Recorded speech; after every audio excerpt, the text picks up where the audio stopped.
Assalamualaikum warahmatullahi wabarakatuh. Perkenalkan, nama saya Mira Jayani, kelas 11 AKL 3, nomor absen 20. Saya akan menjelaskan apa yang saya pelajari di kelas 10 hingga sekarang. Di kelas 10 saya mempelajari tentang pengertian akuntansi. Pengertian akuntansi saya kutip dari buku saya di kelas 10. Kemudian pengertian akuntansi menurut American Accounting, salah satunya akuntansi adalah proses identifikasi, pengukuran, dan penyampaian informasi ekonomis untuk memungkinkan pembuatan pertimbangan dan pengembalian keputusan yang jelas dan tegas oleh pemakai informasi tersebut.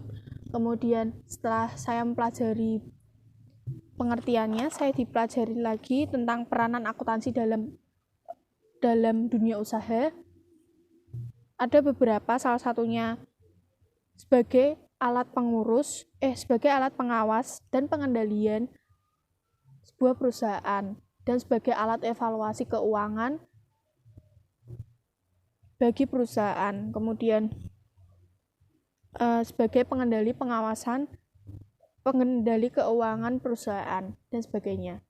Setelah saya mempelajari dasar-dasar akuntansi, pengertiannya, peran-peran dan sebagainya, saya dipelajari tentang bukti transaksi. Bukti transaksi yang saya pelajari adalah bukti transaksi buku memo, bukti transaksi kas keluar dan masuk, nota debit, nota kontan, nota kredit, dan sebagainya.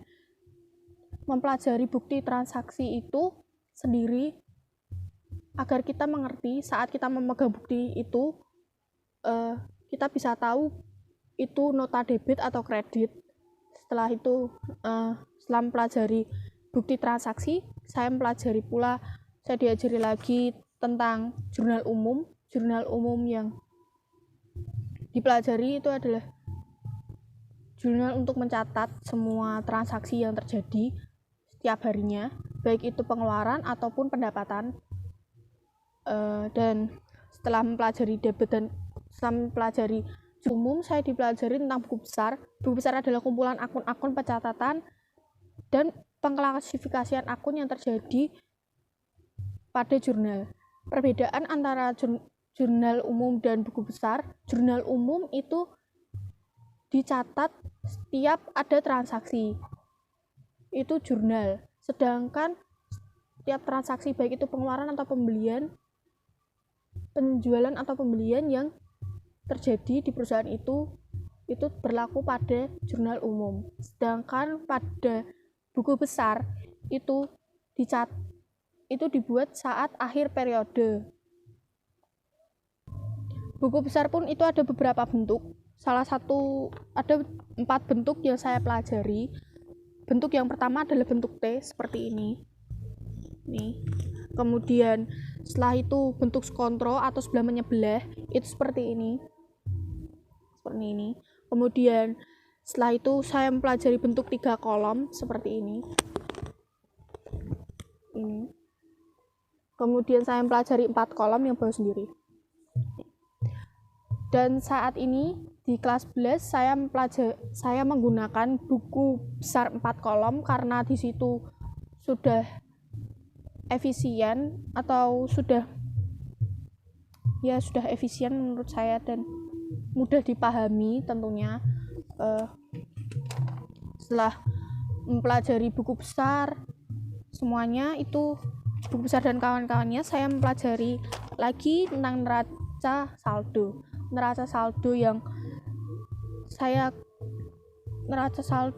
ini adalah gabungan dari transaksi yang telah terjadi di buku besar, pengurangan penambahan yang ada di buku besar dipindahkan lagi ke buku besar. Setelah semua ini saya lakukan, saya diperkenalkan lagi oleh jurnal penyesuaian. Jurnal penyesuaian adalah pengalokasian pendapatan atau penjualan